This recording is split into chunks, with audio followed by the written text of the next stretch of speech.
Hi everybody, this is Norma doing her week 3 presentation. Week 3 already. Cannot believe that we're halfway through this class. I hope that I do this video justice and explain everything as the way I understood it. So here we go. I have my little notes here, so if you see me not looking at the camera, I do apologize. So I'm gonna go ahead and get started. Today I'm going to be explaining how the processing of cellular respiration and photosynthesis are related to each other. When I think of photosynthesis, I automatically think plants. As you know, it is described photosynthesis is basically oxygen breathing for the plants. Cellular respiration, I believe, to me it means breathing oxygen as well. So the differences between those is photosynthesis can make glucose, which is used in cellular respiration for making ATP. So that's basically photosynthesis is basically the one helping cellular respiration when it comes to ATP. They are connected through an important relationship. The products of one processes are the reactants to the other. So basically, if one's working, it's creating and affecting the other one. So I would like to think of them being best friends as because they do rely on each other. Photosynthesis is an anabolism. Like all of those, it consumes energy as glucose is built.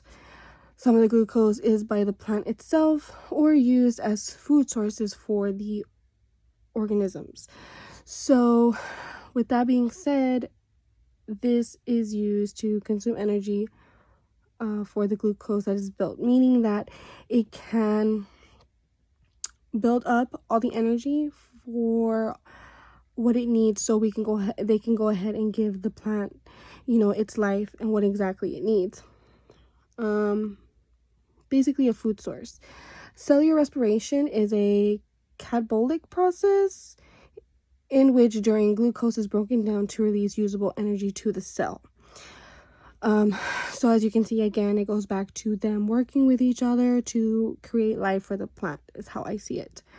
They depend on each other, which goes back to them being best friends. They depend on each other. Without photosynthesis, there is no oxygen, which then would kick off the respiration reaction, which can cause plants to use up the CO2, and eventually the plants can starve to death.